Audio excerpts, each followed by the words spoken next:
องประชุมครบคณะบริหารงานพรรคกระทรวงป้องกันความสงบครั้งที่3สมัยที่6ได้จัดขึ้นในวันที่13กุมภาพันธ์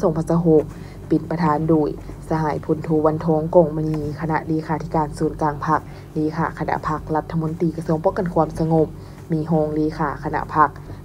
กระทรวงหัวหน้ากลุ่มใหญ่ห้องว่าการกรมบัญชาการวิทยาการเข้าร่วม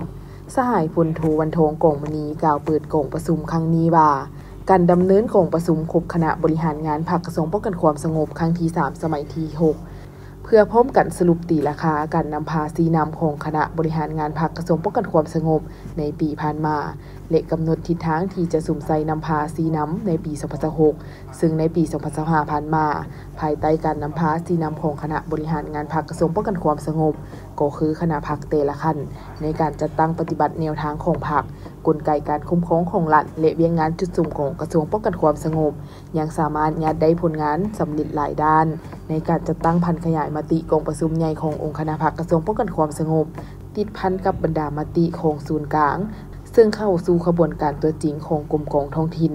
พันขยายการสืบโตจัดตั้งปฏิบัติวาระแห่งชาติว่าด้วยการแก้ไขปัญหายาเสพติดแก้ไขปัญหาอาวุธศึก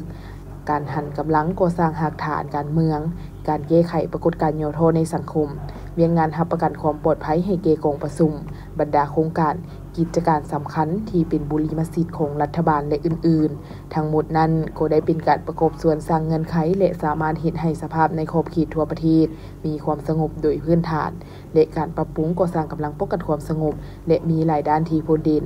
กองประชุมครั้งนี้จะได้พบกันสุมใจคนครัวและประกอบคำเห็นเพื่อเป็นเอกภาพและนำเข้าสู่การจัดตั้งพันขยายให้สอดคล้องกับเงื่อนไขการนำภาษีนำของคณะบริหารงานพรรคกระทรวงป้องกันความสงบ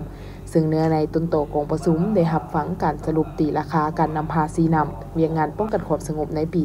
2025และเวียงงานจุดซุ้มในโตนาเพียนป้องกันบันเลือกตั้งสมาชิกสภาแห่งชาติสุดที่10และสมาชิกสภาคันเขงสุดที่5รายงานผลสำเร็จการป้องกัน3วันประวัติศาสตร์งานมหกรรมกีฬาแห่งชาติครั้งที่12นครหลวงเวียงจันทน์เกม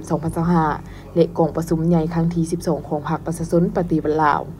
รายงานการเกี่ยมเฉลิมฉลองวันสร้างตั้งกำลังป้องกันความสงบครบรอบ65ปีและรับรองเอามติการนำภาษีนำของคณะบริหารงานพรรคกระทรวงป้องกันความสงบในโตนา